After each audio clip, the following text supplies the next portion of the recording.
Welcome to my video, the second in the series on garden planning. What I did last video was talk about my garden journal. And in the journal, I keep all sorts of notes on how my garden did, how each of the vegetables did, whether I had a good harvest, bad harvest, what I need to do to remedy some situations.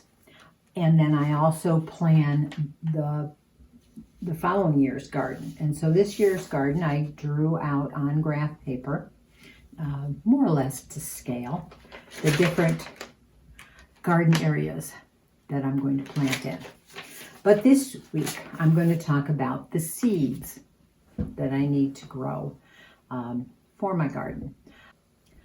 I'm not going to do a big unboxing event and show all the different types of seeds.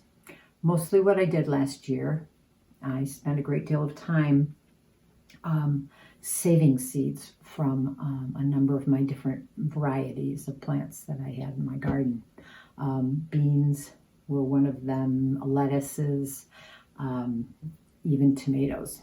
What I have in front of me here, these are 4 different varieties of tomatoes that are mostly my workhorse tomatoes, the ones that I put up and preserve for the next year.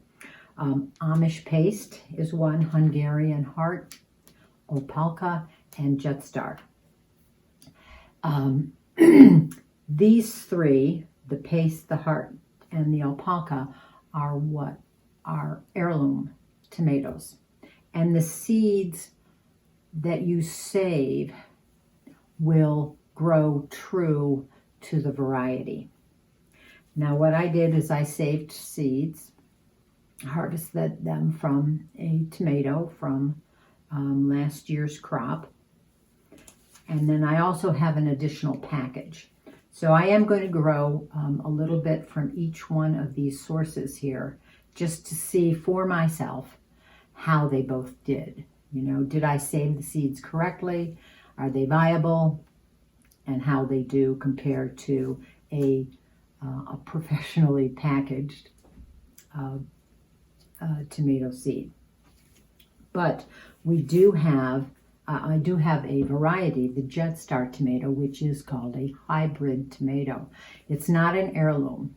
So these seeds that I plant will give me a jetstar tomato. But if I save the seeds from this tomato that I grow in this summertime, I'm not guaranteed to have a jetstar tomato from those seeds because it is hybrid. These seeds come from 2 different plants that hybridize in the tomato to get these seeds. And so these I have to grow, or these I have to buy every single year. I have a number of other tomato seeds that these in particular are cherry tomatoes that I haven't grown before, although this one I have, but I didn't save seeds from this one. This is an interesting one that it's a trial packet, and it's a lime green salad tomato. As you're reading your packets, they contain very important information. I think one of the most important things is days to harvest. This particular one, totally tomatoes, they don't have just tomatoes, they've got lots of other things. I like ordering from them. This particular tomato, trial packet, 58 days. That's why I'm very interested in growing this. Most of my other ones are close to 80 days till I get a first harvest. So that's a long period of time. Not only is that one of the reasons you have to start them indoors early, outside of it being freezing cold out there. That's why, and it's important to know how many days to harvest. But this is 58. This is, and it's also on here, it says it's a determinate tomato. Determinate tomatoes are tomatoes that are only determined to grow a certain height and have a certain amount of fruit on them. After they reach that maturity point, they will not produce anymore. They will not grow anymore, and then they will die. Determinants are usually oftentimes called patio tomatoes because they grow very well on a patio because they don't get high. The other ones, like my Amish paste ones, these are indeterminate. They will grow as long as you have sunlight, you have warmth, you have water, and you have nutrients. They will continue to grow.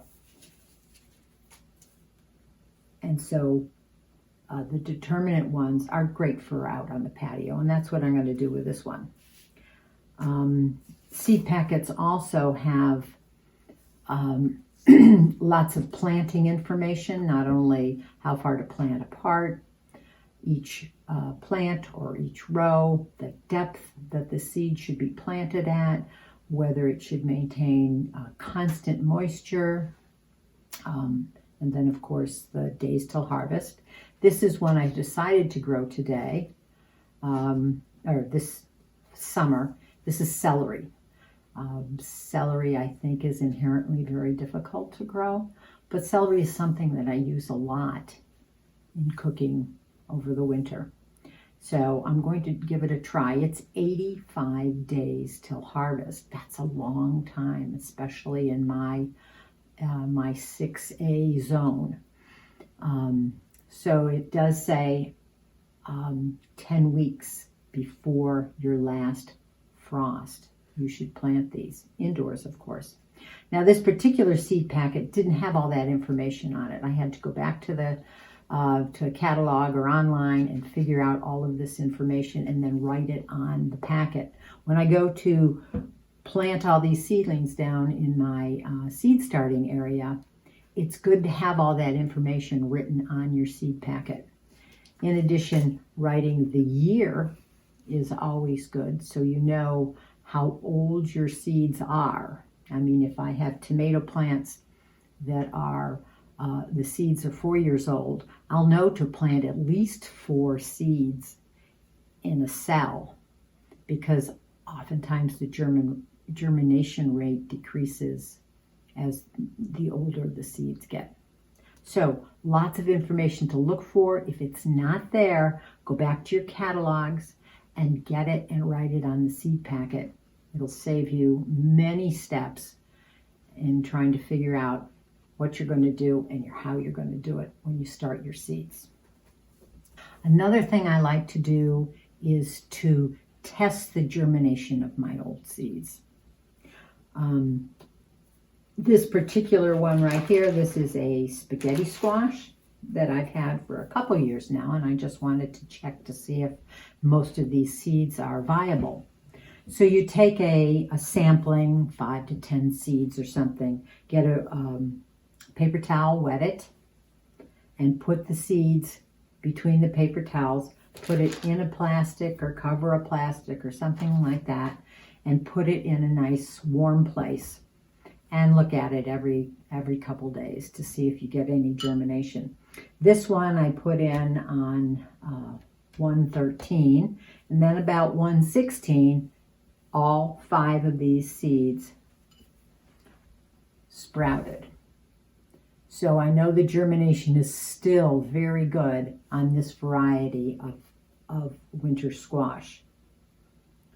But I do this with all of my seeds. My tomato seeds that I had out in just a little bit before, I'm going to start sprouting those also today to see if their viability rates and see how well they did. But I do have the backups in case some of them, don't sprout, don't germinate is the technical word. Now, in order to keep myself organized, a number of plants need, I have celery that needs to be planted 10 weeks before my last frost date. Tomatoes are usually 6 to 10 weeks before. Some of the other ones are only a couple weeks before. But in order to keep myself straight, again, I made another chart. And this is my chart. I'm in zone 6A. And my last frost date, and this is the date that everybody needs to know in order to know when to get optimal growth in their garden. My last frost date is at the end of April. Now, many years that last frost came in May. And so this is not a static chart. This is kind of a flow kind of a chart. You've got to give yourself wiggle room of where and when to plant. If you're having the weather forecast saying that you're going to have a frost or a freeze, when you're sitting on April 30th, you don't want to be taking your plants out when on May 3rd, the weather forecast is for a frost or a freeze.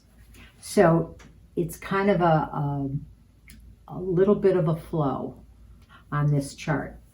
But this gives me an indication of when I should start things.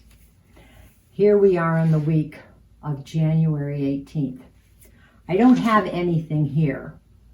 There's no seedlings that I'm really going to start, although I probably could start leeks and onions, which I might do, and they'd be a little bit earlier.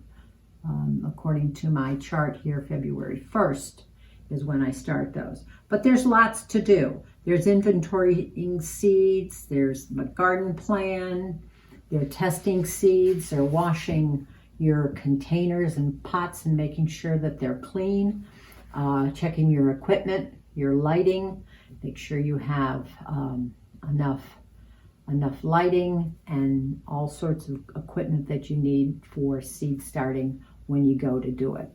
And the soil, don't forget the soil or the potting mix.